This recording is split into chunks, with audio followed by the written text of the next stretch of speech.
You're listening to KX 93.5, Laguna's only FM radio station. I'm Scott Hayes, and this is the Friendship Show. And in the studio this morning, we have Anna and Danny Mendez. Daniel was one of the most amazing people I have ever had the privilege of knowing. He was my son, and he was our pride and joy. He was funny. He was kind.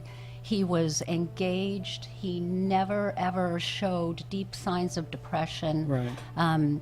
He was polite. Daniel was a straight-A student. He was a black belt in Taekwondo. He was taking karate. He played football. Football was his passion. He just lit up the room when he walked in.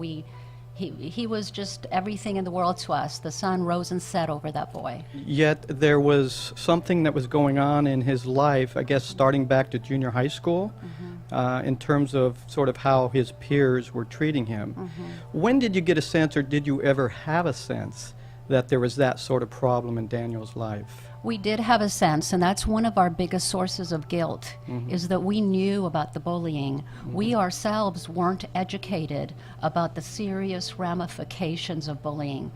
We thought he would just get over it because he had so much else going for him that we thought this is just a stage that will pass him by. We first started seeing signs in elementary school as early as then. But it really, really took hold when he went to middle school. I always said that middle school really kicked Daniel in the teeth. Right. And so when you say take hold, did he come home and define for you or describe for you what was happening at school? Is that how you sort of became aware of the situation? Yes, he was crying. He would come home crying in tears, and he would tell us that kids were picking on him. They were calling him names. A lot of it was socioeconomic and racial in nature. When you say socioeconomic, what do you mean, and racial? What do you mean by that? Well, he would be called things like wetback, spick, greaser. Nobody would care if you died. But I don't want to premise it. It wasn't just the white kids that called him those names. I'm Italian and my husband is Mexican. So he got it also from the Mexican kids, where they would call him half-breed, Mexican wannabe. You live in that neighborhood, you're not a real Mexican. Right. So he was very torn. And Danny, as a father, would you offer advice to him in terms of how to deal with the problems at school? And if you did, what sort of advice would you offer? Well, the thing is, as Anna was saying, it really started to stick its ugly head out in middle school. Right. And in middle school, he came to us one day and he said, they're picking on me, and what do you think? And we said, well, maybe you should, report it. And he said, yes, that's exactly what I'm going to do. I'm going to report it. There's a mechanism at school, a procedure you go through to report something. And he did. And then took care of it himself, and we were very proud of him for doing that. Right. And then, but then what happened is the repercussions from that is then that's when the kids started picking on him even more because they were angry with him for doing that. And then it just got worse. Right. And the thing is, with Daniel, he was really a very kind-hearted person. He, even though he was a black belt in Taekwondo, and he was studying martial arts even at the time, but he never wanted to hurt anybody. Right. He just didn't want to fight with people. Yeah, because based on the Taekwondo, which is a pretty powerful martial arts, a football player, he didn't sound like the type of kid who would be picked on. Right. And so it's kind of hard for people to wrap their head around that concept. Well, and that, Scott, is one of the things that we really try to educate parents on when it comes through our foundation that we started in his memory, the National Association of People Against Bullying, is that there really is no profile. People continue to try to profile the kids that will be bullied, and it's not possible. Bullying is not a class issue. It affects kids of all races, color, creed, national origin, or sexual orientation. It affects all of them. And so in Daniel's case, the problem became much more severe as he entered high school, freshman, sophomore year. And did you have a sense that the problem had escalated? At that point, Daniel started becoming very quiet about it because, and it wasn't verbal. It wasn't verbal exclusively. It was also physical bullying. He would get shoved up against lockers. He was being thrown into trash cans. And I stress that only because there's a segment of the population that believes verbal bullying really isn't harassment. It can be one of the most damaging psychologically. Daniel was experiencing both. But what studies show is that kids in middle school and elementary school, only 30% when they were surveyed believed that there was no system in place that could help them when it came to bullying. When they got to high school, it was over 60%. So the kids, as they grow older, they lose faith in the system. Right. And Daniel had told me one day, Mom, you convinced me to report the bullying, and it was the biggest mistake of my life. This is back in junior high school. This was back in high school. Or in high school. And we sensed things were still happening in high school, Right. but he did not want us to know about it, and he begged his friends not to tell us about it.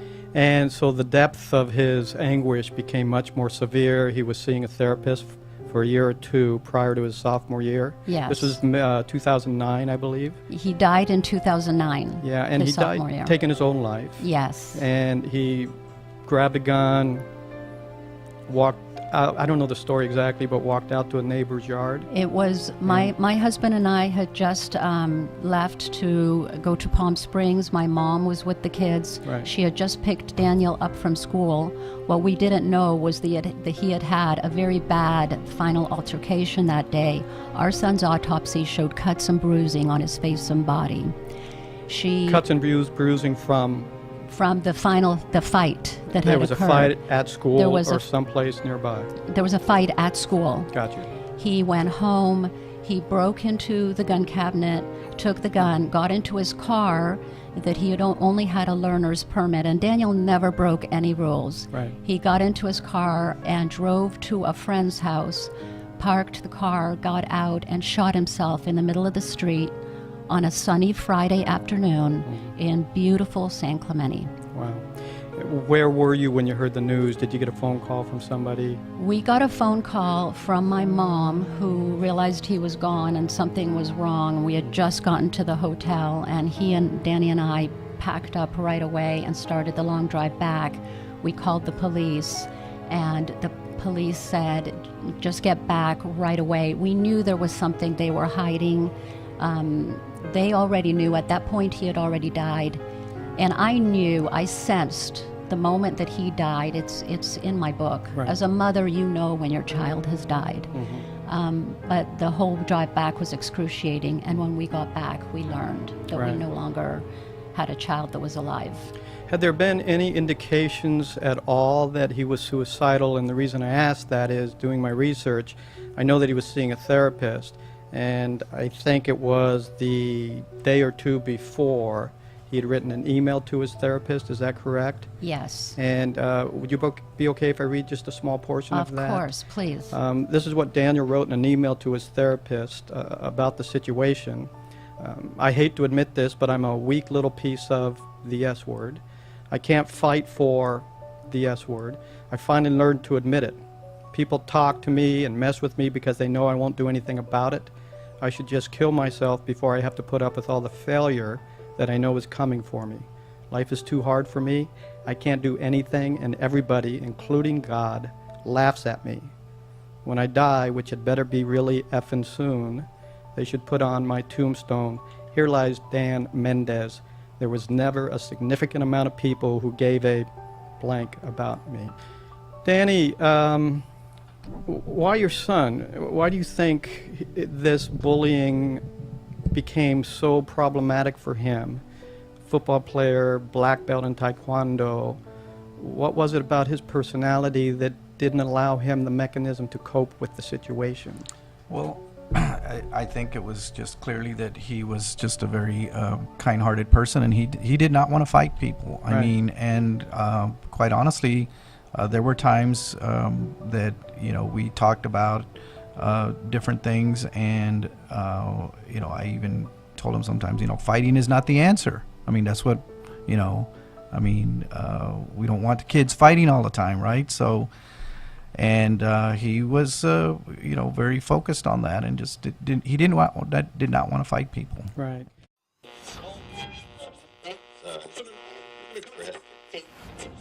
Hi, I'm David Wilhelm, and this is Jimmy's Famous American Tavern. Jimmy's has been called a casual comeback for me.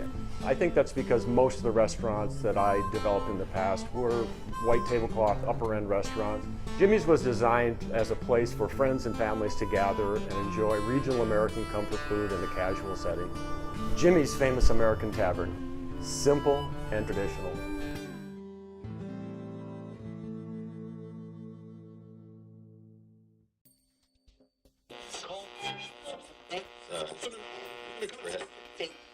Also in the studio this morning, we have Victoria, who is Daniel's sister, right? Yeah. Good morning, young lady. Morning. And you were in junior high school back in 2009? Yeah, I was in 6th grade. In 6th grade. And I asked you outside, I'll ask you here in the studio, did you have any sense that your brother was experiencing this sort of anguish from the bullying he was receiving at school? No, I really didn't know anything about the bullying. He was always just really happy and just like funny at home and just always making jokes and like laughing. And so like when he took his life, I was like completely shocked because from what I saw, his life was perfect. Yeah, even in high school, when he entered high school, freshman, sophomore year, you didn't see a change in him that you noticed anything different, right? No, not really. Yeah. And then Brendan, can you get on the microphone, my friend? This is Brendan Kim. Do I have that right, Brendan? Yeah, that's correct. And you were his best friend Yes. in high school and junior high school? Yes. So you guys grew up together. Basically, yeah. And did you play football? Did you practice martial arts with him? Any of that? No. What- He had his own life. He did those kind of stuff, but we'd be the kind of friends that we'd hang out at school, and then whenever he was done with his, taekwondo or football, we'd hang out and skateboard and just skate till there's no sunlight left. Yeah. What sort of person was he as a friend, do you think? A guy that would just always be dependable. He was always there. He'd be the kind of friend that would go to you if you couldn't go to him. Most of the time, he'd like to come down more than me go up. So, yeah, he's just the guy that was always there for you. So you guys were, would you say you guys were best friends? Yes. And did you have any sense that this was going on in his life as his best friend? He may not necessarily come to his parents. He may not necessarily come to his younger sister. Right. But sometimes best friends share things that they don't share with others. Right. Yeah, that's actually how we connected. I was the new kid at school in Bernice-Sayre, and he was actually one of the first people that talked to me. San Clemente High School? No, actually at Bernice-Sayre Middle School. I'm sorry. Okay, go ahead. Yeah, it was around 6th grade. I think I came in 2nd semester. The new kid in San Clemente and not really fitting in. I guess we just attracted towards each other. Right. And we went through a lot of stuff together. We were picked on a lot, and then throughout the years, I guess I dealt with it more. I just got over it, kind of stuff. I grew out of it. Well, let me ask you. Let me back up here. You were both picked on? Yes. And why were you picked on? Well, being a 5'6" and 250 pounds, being a pretty big little kid. Okay, well, let's back up. You're not 5'6" anymore. No, How not tall are even. you now? About 6'4". You're about 6'4", so you probably wouldn't have been bullied if you were been that tall. No. I Yeah. wouldn't have. And so you were both picked on for the sort of being small in stature? Well, we're And- small in stature. We didn't fit. We're different races. I'm Korean. He's Mexican and Okay. Italian, and I don't want to bring race into this, No. but we don't really fit in as just a demographic in San Clemente. Right. It's just facts. But And so in high school, did that change or did that get worse? in high school, for me, it changed a lot. I grew. I got taller. For some reason, just being the size that you are, for some reason that makes a difference. I don't know why, but Right. it does. But for Daniel, he did his football thing. I did wrestling my freshman year, and then I got into lacrosse. And we did our own things. We still hung out after school. His grandma used to take me home from school before we could drive, and we still hung out a lot. But So what would he share with you about being bullied? Well, basically, what would happen is that he'd ask me, like, is there something wrong with me? Is there a weird way that I talk? Is there a weird way that I walk? And I would just tell him, no, I don't know what you're talking about. And then I noticed more and more, like, I remember one time I was walking with him, and I'm not going to say his name, but there's this guy that basically yelled at him, called him some foul names, like, what you would call someone that's Mexican or not white. Right. And I just asked him to do what's the deal. Like, he didn't even respond. He just put his head down and kept on walking, and he honestly wouldn't even bring it up. And then I remember, I think it was late freshman year, he talked to me about stuff, and he would never mention anyone's names because, we were best friends. He knew. I honestly didn't care if I had, I know this sounds weird, but a freshman in high school, you get hot-headed, your hormones are going, like, Yeah. I was ready to really hurt somebody. Like, Right. I was really pissed off that my friend was being picked on. Sure. And he would never bring up anyone's names. He would just talk to me about it. And honestly, when this happened, everything seemed like it was all better. Right. Honestly, like, freshman year was pretty bad. I remember sophomore year, it was getting a lot better. We were going out a lot more with new people, Right. hanging out with new people, and it seemed like all of it was over. So what do you suppose might have changed? This was May 2009 Yes. when he took his life. What do you suppose might have changed around that time that made him take such drastic measures, and did he talk to you about those changes? Well, I know for a fact about like 3 months before, he did mention somebody that was in his Spanish class that started picking on him, and I thought that was over. But what I honestly had come to the conclusion of is that as bad as it was starting to get better. He didn't think it would ever go back to how it was before, Right. and he saw a little glimpse of what it was before, and he didn't want to go back to it, because I just remember the last, honestly, like six months he was alive, life was great. We hung out Okay. nonstop. We went out. You know, there was nobody was picking on him, and then Right. all of a sudden this kid just decided to really just be on his tails and just reminded him of what he didn't want. Where were you when you heard the news that he had taken his own life? It was actually really, it was unreal. It was unreal. It was my last lacrosse game of the year. You know, it was our final game. I was going home. I was ecstatic. We just poured the Gatorade over our coach and everything. It was an exciting time. Right. And my stepdad picked me up. You know, it was really weird. Like, you know, my dad never picked me from a lacrosse game before. I'm like, this is really weird. And I thought it was just 'cause my last game. And he's just telling me, he's like, yeah, I'm so happy for you. But there was just something weird, right? Like, I just felt like something was off. We started driving towards my house, and there's police cars going everywhere. I'm just like, what's going on? And he's just like telling me, he's like, hey, look, you just got to be prepared what's going to happen. I'm like, what are you talking about? And then I see Daniel's car. But at this time, before Daniel drove that car down, he had a sticker on his car that had a Oakland Raiders sticker on it. And I went over to it, like, that's not his car. I just was in complete denial. The police Right. officer says, like, that's his car. I'm like, that's not his car. There's no sticker on it. There's no way. And when I saw the ambulance and everything, this is unreal. I honestly called his number for about 2 days straight. I kept on leaving messages like, dude, you better be effing with me, because Right. you better be driving off somewhere like San Francisco or something. Right. And, you know, it didn't hit till a couple days later, but when I found out, it was just, nobody's prepared for that. Anna, let me ask you a question, if I may, and that is, after his suicide, when did you put together that it was a result of bullying? Within days of Daniel's death, I think he had only been gone a couple of days, we had a neighbor that came to the house and brought a girl that went to school with Daniel. And kids just started coming to our house that soon afterward, telling us he was being bullied. Wow. He died because of bullying. And it was the biggest failure on my part, because when I heard that word bullying, I had known about it. I had known about it for years, and I felt like it had still been there present right up until the very end, and I had not handled it. Right. So the kids knew about it, and they started telling us within days of his death. Okay. Brendan, as a result of this, you started or launched a club at the high school? Yes. What happened was there was a group of us. It was Lizzie, Jacob, Mitch, Jason. I'm sorry if I forget names, but That's okay. yeah, we went to the principal's office. You know, we started a club, but I want to really. It's titled Cool to Be Kind? or- Yes, Cool to Be Kind. It's Okay. C to B K. So Cool to Be Kind, what does it do? What's its organizational goals, platforms? What's the purpose? The biggest thing here is just to show like an open door policy. I know, like, you know, show awareness and everything. Right. Be like, you know, really feel like you're not alone, because everybody's been picked on. I don't care if you're 18, Sally, or like 85 grandpa. Right. You remember the people that picked on you when you were little. Right. It's just how it is. But a lot of people think that they were alone in it. You know, everyone's just like, you know, I don't want to talk about all that kind of stuff. But what we established is, hey guys, look, it's not okay for you to be picked on. We can hang out. Like, there are people out there that want to be there for you, that actually enjoy your company. Right. And we've established that in San Clemente. You know, we have Cool to Be Kind. It's been there for what now? 5 years now. Right. And, you know, it was a rough start, obviously, with everything going on, and a lot of us didn't know what we were doing. We were handed a baton of extraordinary, really, responsibilities, Yeah. and we're at a young age. But now it's just, we understand that look, guys, there are other people that are going through what you're going through, and it's going to be okay.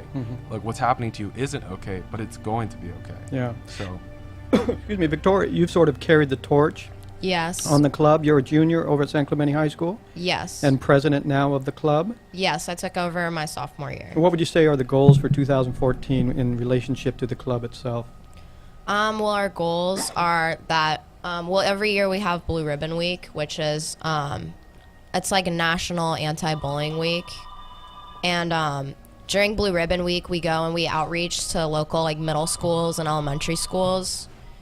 And so, like, we'll go to those middle and elementary schools and, like, have put on assemblies for them and teach them, like, this is what bullying is, and, like, this is why it's not okay. And if you're being bullied, then, like, and we just talk to them about it. And I think that really has a big impact on them because they are hearing it from high schoolers and not just, I don't know, like one of their teachers or.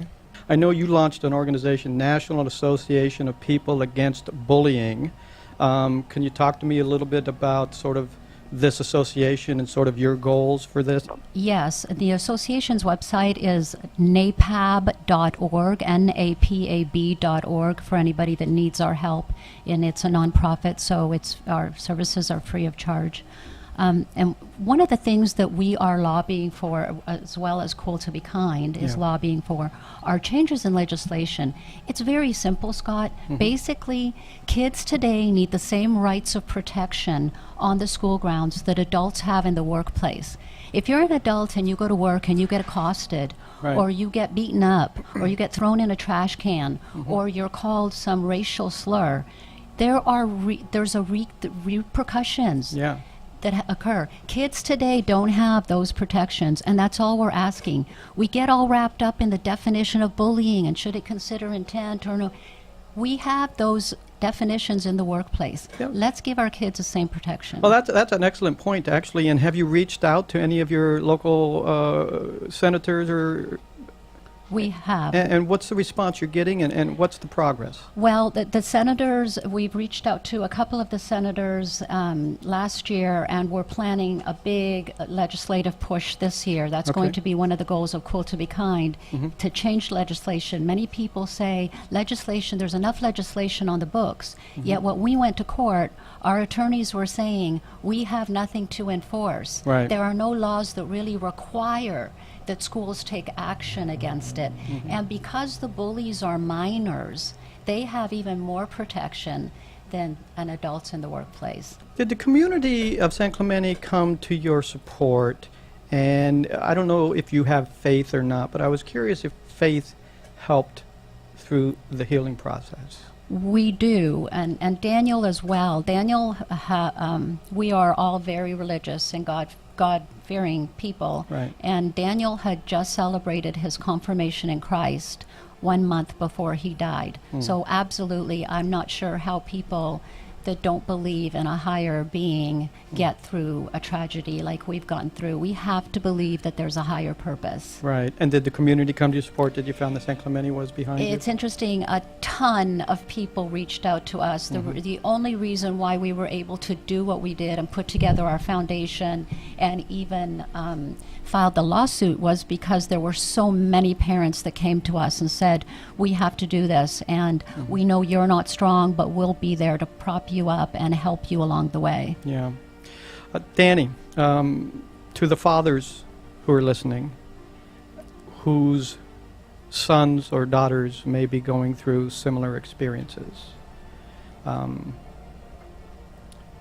what advice would you offer them to help their children through this? Well, I think the most important thing is communication. I mean, you have to reach out to your kids. You have to be observant.